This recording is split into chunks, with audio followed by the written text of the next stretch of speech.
I mean, there was a point in my life when I was concerned about everybody. Concerned about everybody as long as they sang to your tune, as long as they agree with everything you believe in. You guys, if you are a fan of Sister Wives, or if you've been watching Special Forces to see what Kody Brown is going to say or do, this last episode, which is season 4, episode 6, this is the one you want to watch, even if you haven't been watching Special Forces at all. If you like Sister Wives, go watch this episode.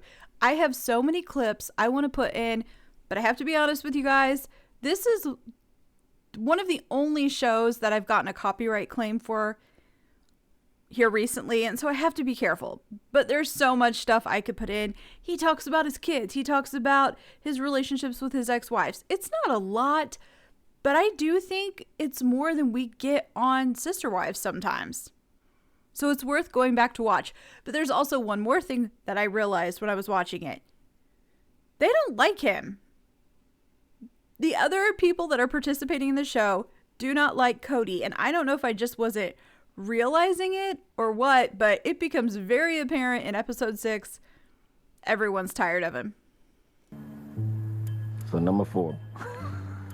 They hate him, don't they? Here, check it for a scorpion. They do hate him.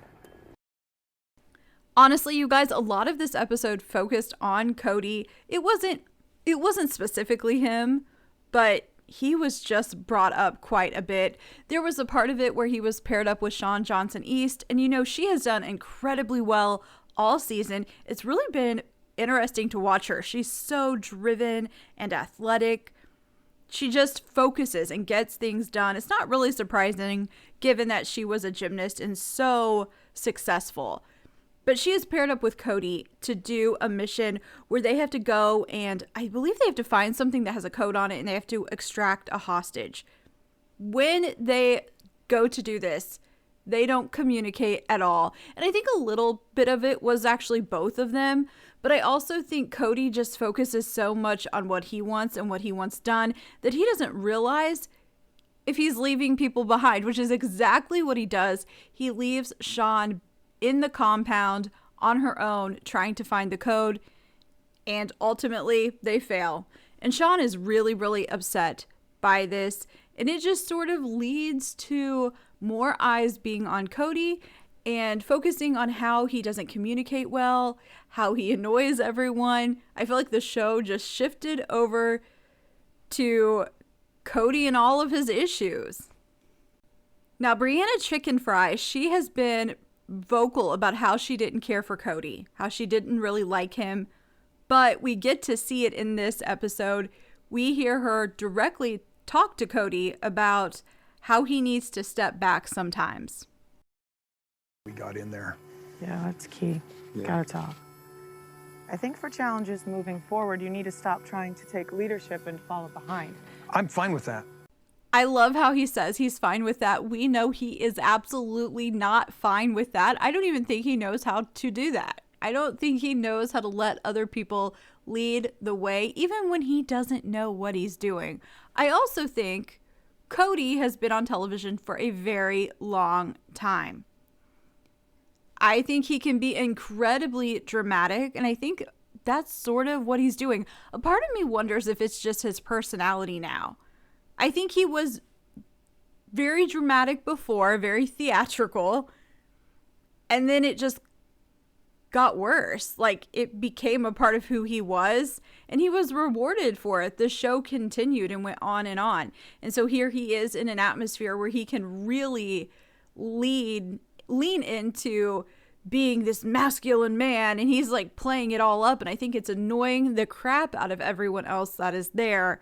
You heard the staff say that everyone hates him. Up until this episode, I didn't really feel that. I knew some of the people didn't seem to like him, like Gia and Bree, but in this one it becomes really clear everyone is annoyed by him. There's even a part of this where Brianna tries to explain to everyone else how they should handle being around Kody, like how they have to deal with him. Because you have to remember, Brianna and Gia were with him the most. They were originally always paired up with him, And then we see that switch, I believe, in this episode, or maybe the first time they're paired off separately was in the last one, in episode 5. But we see a switch happen, and there's a part of me that wonders if something happened off camera where one of them was like, we need to be moved away from him, like no more of this. But Brianna says she spent more time with him than anyone else, and she tries to explain the approach they should take for handling him. And we have to learn that he's going to get on our nerves, and we have to throw him a bone, make him feel included. You got to keep him happy so that he just keeps us happy.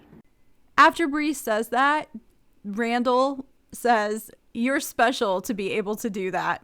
And I was like, man, it's not just the women that Cody's annoying. He is annoying all of the men as well. I will say the staff, when they talk about him, they bring up the fact that he is older and he's still hanging in there and he's doing well. And that's true. I've said it every time I've talked about Special Forces. Cody is doing pretty darn good. He really is. And I have to give him the credit. He's doing good, but he is annoying everyone there.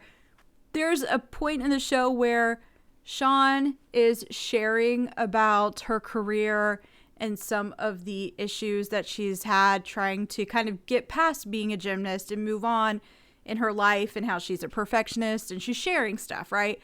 And then Cody just cannot stand that she is getting attention, so he has to try to stop it and redirect it back to himself. Here is the clip. I felt like I had no value. So we are able to see that everyone is annoyed because Cody cannot stand when other people are getting attention. He's disruptive, he's dramatic, he keeps bringing up being masculine, and that isn't all. They give him a job to do. He has to, I believe he's responsible for asking for things they need, right? I don't remember exactly what it was. It had been Gia's job before. And then he gets this responsibility, and he is so over the top about it. When he has to go back and talk to the staff, they sort of laugh at him for the way he runs back and yells for them. You guys, I'm telling you, if you don't watch this show, you gotta watch it. If you're a fan of Sister Wives, this is Cody at his finest. I'm gonna put a clip in here of him running back to get more supplies. Staff! Me. He's back. He's back. He's back. He was like big, beamy, small, just looked like big version of Chucky. Yeah, they compared him to Chucky, you guys. And even though it's not exactly the same hair, I can see some similarities in the shape sometimes. You know, Cody's had moments with his hair where it's very like wiry looking. I don't know if that's the right word to use. It doesn't look healthy. I could see that being similar to Chucky's hair. Absolutely. And I love that they point out that he came back so quickly because it's like he was a child. They gave him a job to do and he was so eager to do it. He was acting just like a kid. Yeah. So that's what's going on with Cody on the show. Now, there is a lot more to talk about, but because I've gotten a copyright claim when talking about this show before, I'm a little hesitant to put out a long video and then get in trouble for it. So I'm going to stick with splitting this up into 2 parts. This one is literally just moments that it was clear that Cody was annoying everyone. Ooh, there's another time too when Gia is washing her face and Cody goes over to talk to Gia about washing her face, and it feels like he's just trying to chit chat. But then at the end he's like, good. Like he's telling her like, good job for washing your face. It was just really weird. And then Bree and Gia kind of make fun of him. Yeah. Over and over again, we see that everyone else there doesn't like Cody that much. But I am going to make another video where I talk about him talking about his children and Robin and his ex-wives and the more emotional side to that. If you guys want to leave any comments about any of this, do it down below. And let me know if you guys picked up on any moments where they were annoyed with him, aside from during the missions. I feel like sometimes during the missions, people will get annoyed with their partner or other people on the team, but I wasn't picking up on the fact that they didn't like him before this episode. So if you guys did, let me know when those moments were, because I feel like I must have missed something. We went from Cody just being a part of the group to everyone hates Cody in this episode. That's how I feel. So let me know if you feel differently. But that is it. If you haven't already, I hope you will click like and subscribe and come back to Happily Ever Reality.